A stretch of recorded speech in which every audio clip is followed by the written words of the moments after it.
Alright, well, it's probably about time for me to do a little video, and I wonder if the audio is coming through fine. But yeah, it's getting to the point, I guess, where there's a lot of split thoughts about what's going on in the world right now.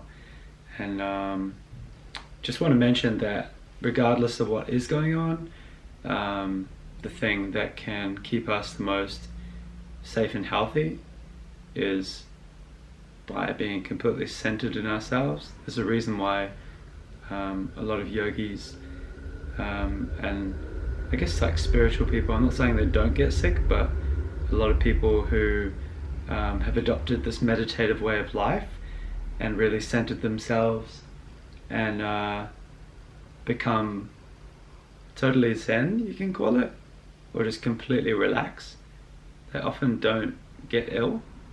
I think I've definitely even felt in the last couple of days, because I've been pretty much avoiding all news for a while now, maybe 2 weeks, just getting like very essential stuff, which is always this massive gray area there, isn't it?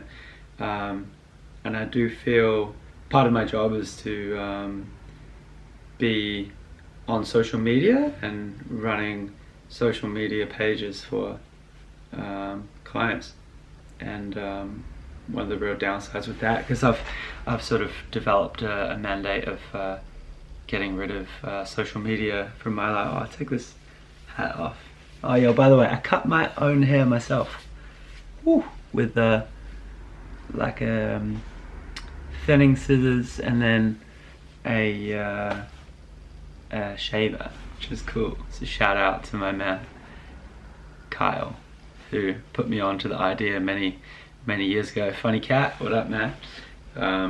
Yeah, because it's sort of liberation. I don't do it as well as my barber Carol does it. Carol's the best. I haven't been able to see her in a little bit, and now with everything going on, it's nice to be able to have control of something. But anyway, back to the point is I think now more than ever we really need to realize, and myself included, this is almost like a little manifesto to myself, and if anyone gets any benefit from this, then great. But checking in daily with yourself, doing I know right now it's a perfect opportunity to do, say, like a little 15-minute meditation at the start of the day. I always find that when I do a meditation at the start of the day, if I can really tap in, some days like it's harder than others depending on how much stuff is going on or what's in the air. It can be really hard to sort of tap into that state, but if you do tap in and get a chance to just sit there and be there, maybe listening to a guided meditation can be nice.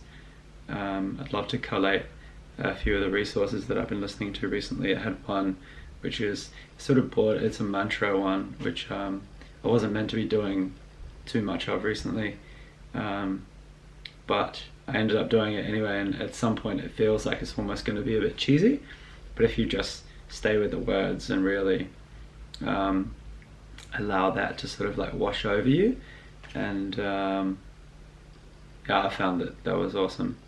So I'll try and link that in there. It's like a 15-minute long one, and I must have, been feeling extra pressure from the universe and pressure from everything in that day, because it was actually felt really long, whereas I've in the past done 40-minute meditations, 1 hour, no problem. I mean, I float once a month over at Gravity Float in Northcote, which is great, and that's 1 hour, and you sort of tap in there. You're in a sensory deprivation tank, so it's kind of like easy meditation, but I have on the course I did in India was 45-minute meditations, no worries, and even coming back home after that, and even before that, I think I was doing like 30 almost 40-minute meditations, and they sort of just, that when you get into, when you're leveling up in meditation,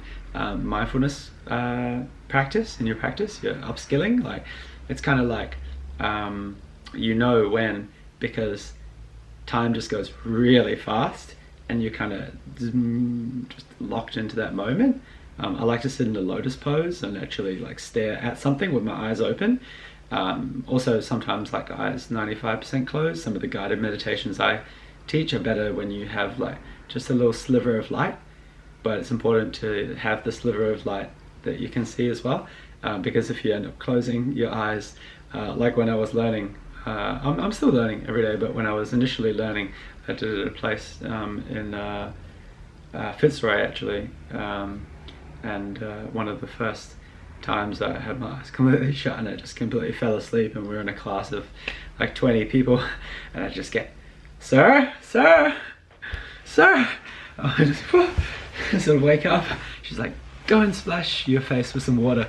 Just sort of walk through, like just was completely out because you're in such a blissful mind state. Anyway, I walked through and splashed water on my face and I'm like, oh, feeling better. Just that's another tip, I guess, if you're ever feeling a little bit sleepy, just splash your face with some water, ideally cold water. But yeah, getting back to the point, I got on a bit of a tangent there, but I think it's most important right now to take care of your own internal health. Obviously, with everything else, staying indoors is like the recommendation right now. I don't want to give anyone any advice. I mean, personally, I'm staying indoors as much as I can. I want to try and do some things for the community, like help out some of the people that are struggling the most during this time. I need to figure out a way, and we need to figure out a way. We've basically lost all of our projects for the foreseeable future with some of the music stuff we're doing. It's just sort of been tipped on its head, as you can imagine.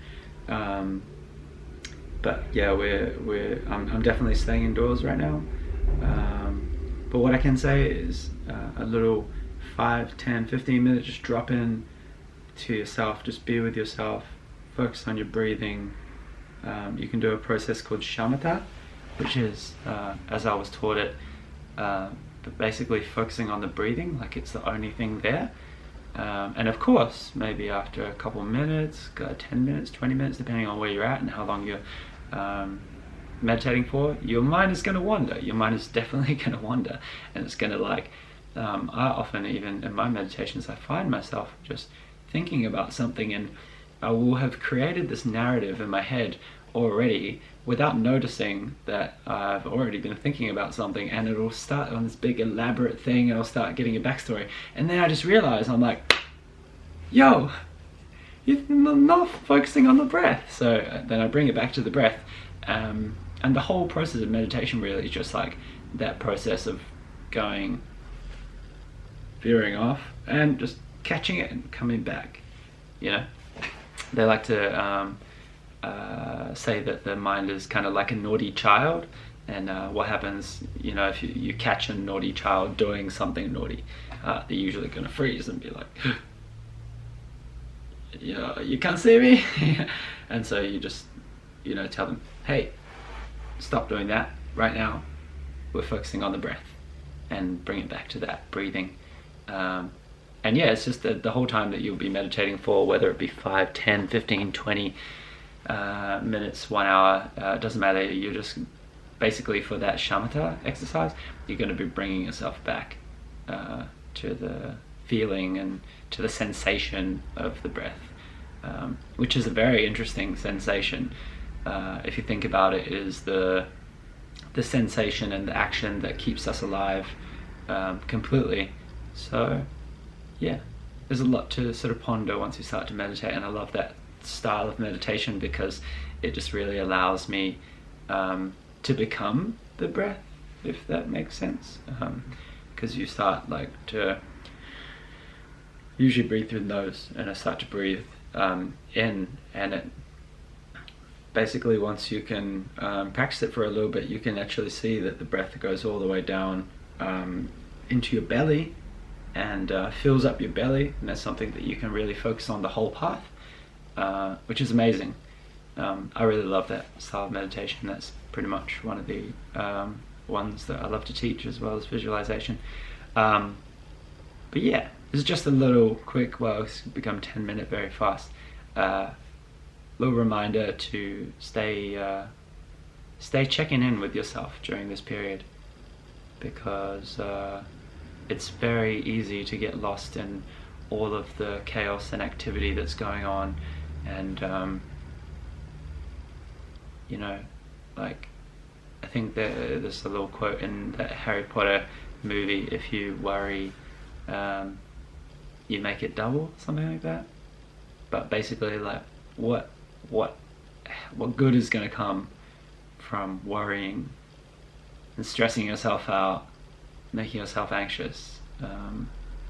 I think what we can do right now is just accept and obviously mitigate risk where we can, isolating ourselves, washing your hands every time. If you can get like a little bottle of sanitizer or some alcohol wipes, just wipe down your stuff every time. Just think about maybe even wearing some gloves out right now could be a good idea. But anyway, I didn't really want to get into that side of it until I had sort of some serious advice, I guess. I didn't want to just go and say, oh, you should do this and that, because I don't really know. I'm sort of, I do for myself, but I'm just working it out, and maybe we'll do another video about how to keep sanitized during this period, because it's so easy to just like touch a doorknob, then touch your face or something, and we do it just like without really thinking. So yeah, I'm gonna wrap this one up. Oh, I really love, this is like I love sharing this. I mean, just the practice itself, not just the book. So there's these guys, they do the 5-minute journal, and I've had this, so you're supposed to finish this whole thing in 6 months. I've had it for about 2 years, so I don't actually use it all the time. You're meant to run through like once a day and just writing in your stuff. So they got like a little example here. I'll let you read that. Also, they have also what I was looking for is a little quote, because like anytime I need like a little quote and I don't have one on hand, like say with a radio show or whatever, like just you need a quote, you always need a quote. It's a good thing to have. But these ones are always really tight. So we get this one saying, "A thankful heart is not only the greatest virtue, but the parent of all other virtues." I'll say that one more time because it's quite an intense one, at least for my brain.